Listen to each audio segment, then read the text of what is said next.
I'm Alice Sharp. I'm the Curator and Director of Invisible Dust, and today's debate is, can psychology help us to accept and act on scientific evidence on climate change?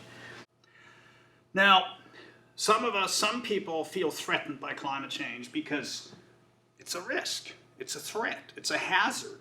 You know, sea level rise is not a good thing if you like Venice, for example, or Pacific Island nations that are at risk from sea level rise. So that's one way in which people are threatened. There's another way in which people are threatened that actually turns out to be far more important, in my view, and far more difficult to deal with. And that is that people feel threatened not by climate change, but by the response to it that a solution would entail. And there's a huge amount of data on this, and to my mind it is established beyond any reasonable doubt that people who are particularly keen on free markets, people who are libertarians, people who think that the only way to distribute goods in a society is by having a free, unregulated market, those people are very much threatened by the thought of us having to address climate change. Because whatever we do to address climate change has to involve some interference with the current economic system. There's just no way around that. I think some people are smart enough to understand climate change. People are smart enough to understand themselves. We know as people that we are ourselves bad at saving for the future, for example. So what do? We put in place tax breaks, ISAs, mandatory retirement plans. We put in place policies that enable us to overcome our own known inability to deal with the future and to save for retirement. So in the same way, I would argue that it doesn't matter when people don't understand climate change. It doesn't matter that it's a difficult problem ultimately, because if we decide to act on it, we can put in place policies and measures that overcome all those known cognitive problems. So my message is one, on the one hand, of concern about how people get emotional about solving the problem, but at the same time, I'm utterly convinced that that is temporary and not, in principle, unsurmountable, and that we can indeed solve the problem. We're smart enough to do that.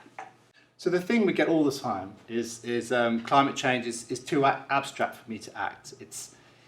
It's too far away from me. It's science. It's what the hell is CO2? What the hell is this stuff? What does the two degrees? What is a degree, the change in temperature? How do I even know this? How do I physically embody this? How does this enter into me? And the idea is, I suppose, we're all talking about, we're all thinking that we can't actually act unless we feel some sort of emotion. And how do we? And we need to feel an emotional attachment to this threatened world. But if we can't feel attachment anyway to the world generally and to the non-human, how are we going to be emotional about it? And how do we create these attachments? I mean, culturally, we're used to this being mediated in the form of science tries. We're asked to relate to the melting ice. We're asked to relate to the polar bear. We're told to relate to this. We're told about this, but none of these really form the attachment we need to be able to act and be emotive about it. Now, my feeling is, just through my own practice and through my own experience of attempting to relate and attempting to find an attachment, is that we need to create it for ourselves in our own imagination. And this is quite fundamental. It can't be made for us, this relationship. And I think fundamental to this is the idea of seeing ourselves mirrored in what is non-human. That's when we start to establish empathy. So I think my sort of idea is that we are all really animists. We are all, biologically, we are all driven to anthropomorphize. We are all driven to create this fundamental and quite sacred relationship with our non-human surroundings. And this feels like quite an important part of how we deal with climate change. because this is essentially what we're trying to do.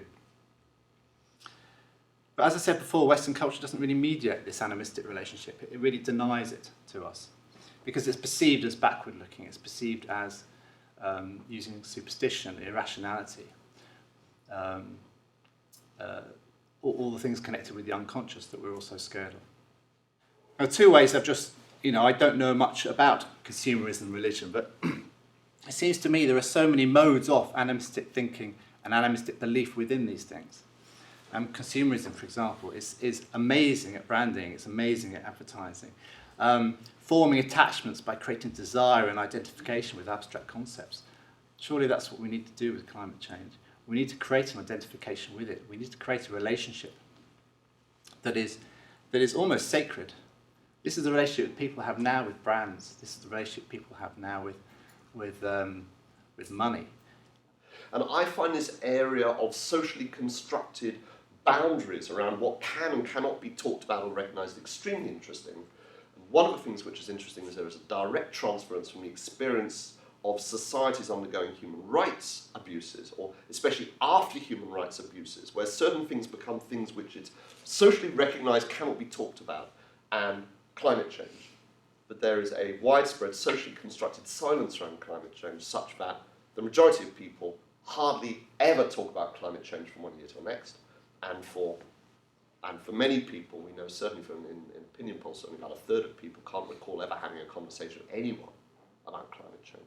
So we have a huge crisis which is regarded as being outside the bounds of what is acceptable to think or talk about. And I guess to finish off the point, so the solutions to this have to lie in the area of constructing, recognising where the obstacles are, and then reconstructing. So how do we find ways of talking about climate change in such a way that they speak to people's values, they speak to their identity, but it's something that can be held on to, that it is working, I think, as we've already heard from the other speakers, that it's something where we're not going to change people. It has to be something which locks into their existing interests and identity. And most of my work over the last 10 years has been about identifying groups, very often groups that my colleagues in the environmental movement don't want to talk to at all. Evangelical Christians, conservatives, people who actively deny climate change, trying to understand what is going on there and how better to speak to them. Starting with what do you care about, what are your values, what are your identity, and then how can we build and construct language of climate change on the basis of who people are and where they are and what they care about, rather than from the top down of how do we pummel people in the head with this information and hope that somehow if we throw enough graphs at them that will stick, but clearly it doesn't.